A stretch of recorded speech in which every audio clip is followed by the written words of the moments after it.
Good morning and welcome to your Thursday morning, early morning intuitive guidance. I'm Dr. Bonnie Nussbaum, here with some words of wisdom to start your day. Hope you're all having a good start to your Thursday. I gotta grab a drink here, hang on. There we go. Heat ran a lot last night, so I'm dry.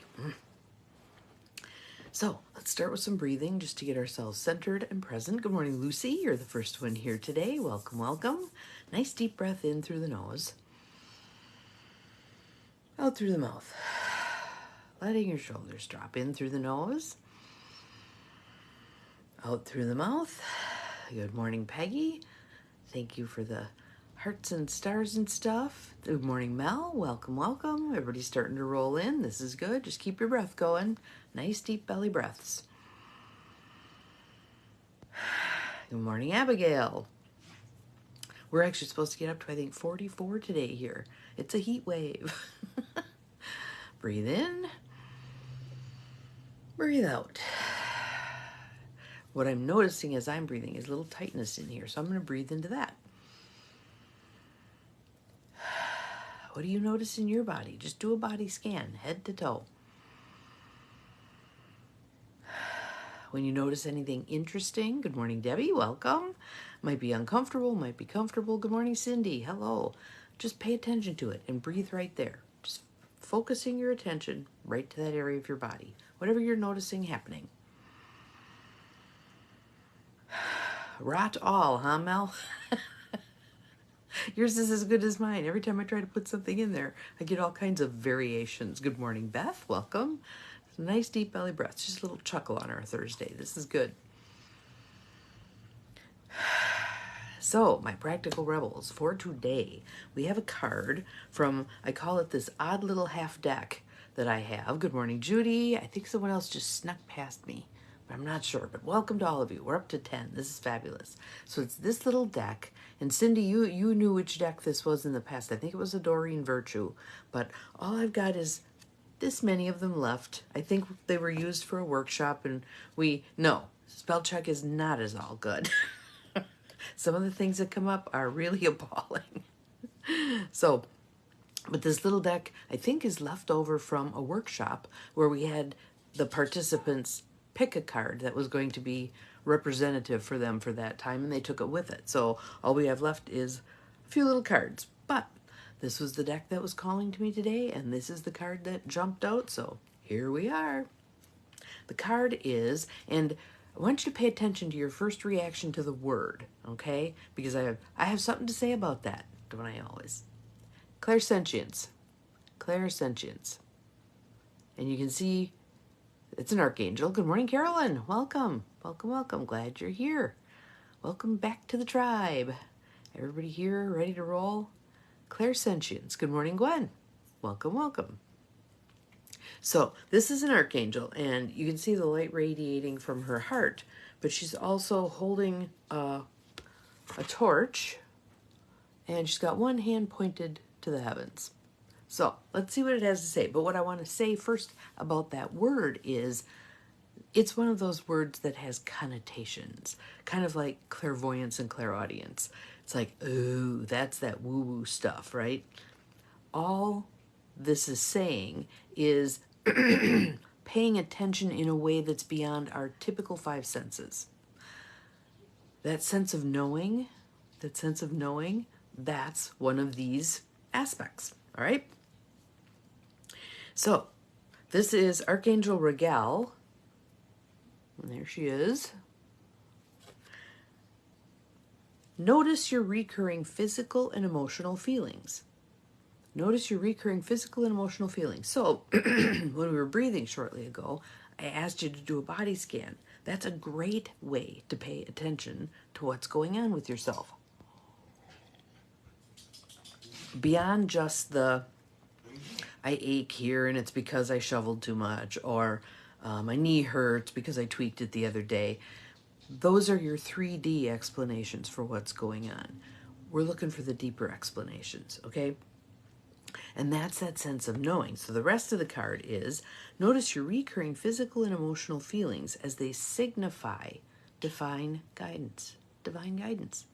So The most classic example of that, I would say, let me dig mine out here, is Louise Hay's work on Heal Your Body. And the basic gist, the subtitle is The Mental Causes for Physical Illness and the Metaphysical Way to Overcome Them. So you can look up pretty much any symptom here. Not every single disease is in here, but you can at least focus on the area of the body that's impacted and have it speak to you. So it's very practical stuff. I had one client. I love her. She's deceased now. And actually, I think today's the second anniversary of her passing. So saying hi.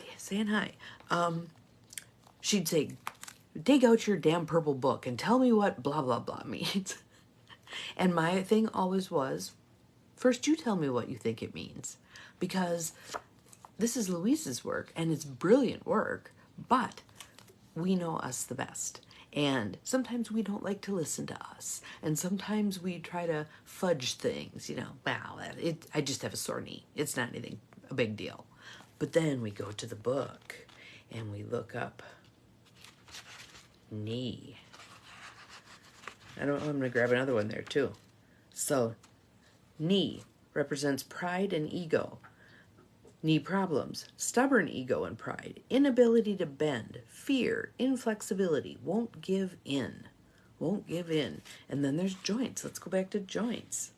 Represent changes in direction in life and the ease of these movements. So now let me read the part. Thank you. So it's the Archangel Oracle deck. So now I'm going to go back and read the positive statements that go along with this. I easily flow with change. My life is divinely guided and I'm always going in the best direction. I am flexible and flowing. Forgiveness, understanding, compassion. I bend and flow with ease and all is well. So you can kind of see the gist of how that goes, right? Very few times did I ever use the book for myself or for someone else where they said, that doesn't fit at all. I will say there have been times when people have said to me, that doesn't fit at all.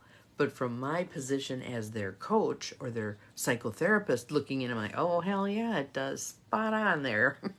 So then my job was to help them be willing to accept that, yeah, it fit. It had some value, validity to it. When we simply treat a symptom, so let's say it's knees, okay, and you ice them, and you take your ibuprofen, and you do your stretching exercises and all that stuff, that's all good. Good morning, Donine, glad you're here. But that's all operating in that 3D world. I can't tell you the number of times where I worked with somebody and used more metaphysical approaches, whether it was EMDR, Psych K, tapping, whatever, and they had relief. And they're like trying to wrap their brain around, why am I getting relief from doing this weird tapping thing? Because there's more to this symptom than meets the eye. And it's not just about physical. Yes, there certainly can be physical damage there, but sometimes our experience of the pain of it has much deeper roots. So, the card, Clairsentience, is basically calling us to pay attention to what our body, what our thoughts, what our feelings are telling us. And as we've heard before from many cards, when we're bustling around in our day, we're not very tuned in to what's going on within. And sometimes we actively resist it, and on we go. When we take the time to pause, so let's do that right now. I want you to just sit and be silent.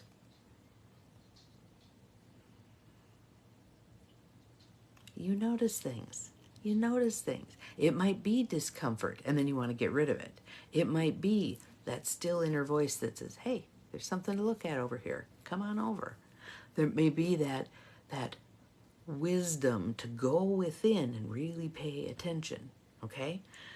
Oftentimes, especially with physical issues, you can look at what was going on in your life around the time the physical issue occurred. One that pops into my head was the day after my mom passed away. I threw my back out like I have not thrown my back out in ages. Do I think those were connected? You betcha. And I could have said, nope, it's because I bent over to pick up that 6-pack of soda and I twisted wrong or whatever. There's your 3D explanation. The 5D explanation was there was a ton of stress, grief, anxiety, etc. all around my mom passing. Pay attention. Pay attention. You will do yourself a world of good, a 5D world of good, paying attention to what your emotions and your body are telling you. And for many of us, with the emotion piece, we keep that tucked pretty far down, oftentimes using food as our primary method to stuff it down there.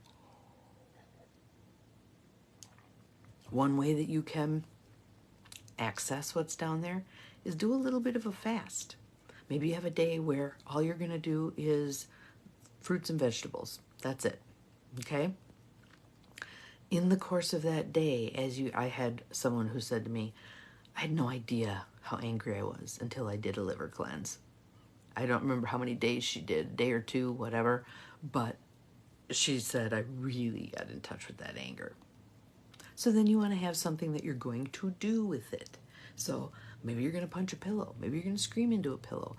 With clients, I used to have a whole basket full of wadded up socks, and they'd just throw the socks at the wall. Nothing's getting hurt, but they got that throw thing going. That was good. Good morning, Kathy. Glad you are here. Think about, what do you like to do when you were a kid? What did you like to do when you were really pissed off? Were you a yeller? Were you a thrower? Were you a hitter, a kicker? What did you do? Do that in a way that isn't going to harm anything, you included. So if you need to kick the couch cushions around the living room, yes, absolutely, a fast is wonderful. It clears things out so you can begin to pay attention. It turns down the noise so you can hear that still inner voice. Doesn't mean you do it all the time or you do it to excess. I found with my colonoscopy prep, one day of not eating, well, 36 hours, but who's counting? I really began to pay attention to things, including a feeling of fragility. Why am I feeling so frail? Yeah, I don't have food in my system, but what else is going on here? And it was a good opportunity to do some journaling about it and tuning in. What's really going on with me? Where is this frail feeling coming from? And it had links to doing the project, and am I the one to do this, and do I have enough resources, and blah, blah, blah, blah, all that stuff. All the stuff we don't like taking a look at, right? So I'm inviting you today to take a look at it. Tune in. Tune in. You may use your intuitive eyes, third eye, your intuitive ears. Have a conversation with the wise part of yourself, however you want to do this. Do some journaling where you write questions with your dominant hand. Good morning, Lisa. Welcome. Glad you're here. And the answers with your non-dominant hand. You'll get all kinds of information you wouldn't get if you're just doing the one hand. Play around with this. See what you get. What do you notice? All right? My whole gist here is for you to move beyond just using your 3D 5 senses into utilizing more of your 5D senses of knowing, the wisdom, the third eye, the clairaudience. What do your intuitive ears hear? The feeling sense, that just knowing. Today's the day we're going to pay attention to that. Have an awesome Thursday. We'll see you again tomorrow. Remember, you are capable of far, far, far more than you think you are. Bye-bye.